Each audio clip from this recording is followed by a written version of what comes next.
going on, my home studio engineers? Welcome back for day 9 on this 30-day journey to better home studio mixes. Today we're discussing the key frequencies for EQing your toms.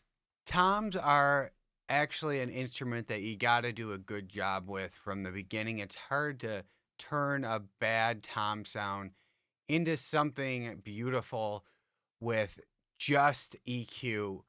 So make sure that they are tuned properly, make sure that they are mic'd correctly. And if you need any help on any of that, just reach out to me and I'd be happy to help you out. This video is actually going to be a quicker one because there's really not much to go over. And we are just plowing through drums here.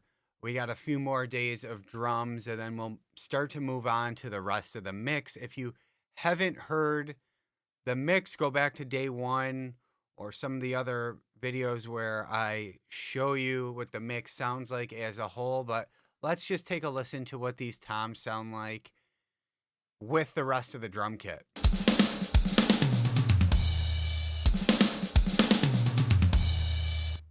All right, so let's go over some of these key frequency areas when you go to EQ your toms. So anywhere from about 6K up sounds very pleasant on a toms. You're gonna like what you hear when you boost anywhere from 6K up. And the low frequencies that I'm boosting for toms are basically the same in every mix that I do. So for a floor tom, I'm usually boosting around 80 hertz, and for a rack tom, around 120 is where I like to boost for some more bottom there.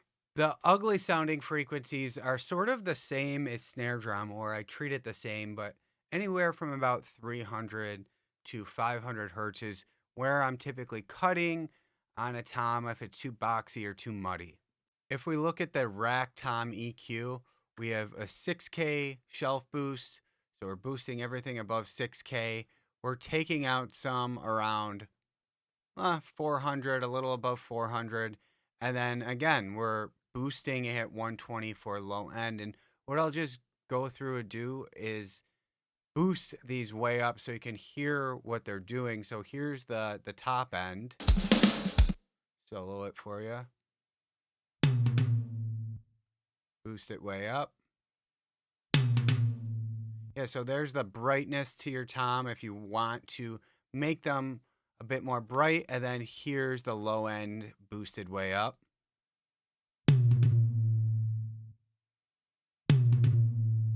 Yeah, so that is the fundamental bass frequency for your rack toms. And here we took out a little mud around, like I said, a little above 400. So I'll boost this way up so you can hear how ugly this frequency sounds.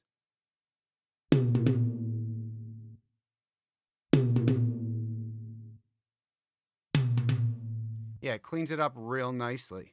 Yeah, and like I said, with the floor tom, the moves are going to be basically the same, except the low end bump. So here we boosted it 80 instead of 120 for some nice low end. That's basically all I can show you in terms of EQing toms. I mean, it's pretty simple. The main thing here is that you have to start out with a decent tom sound. Like I said, it's very hard to turn a bad sounding tom into something beautiful.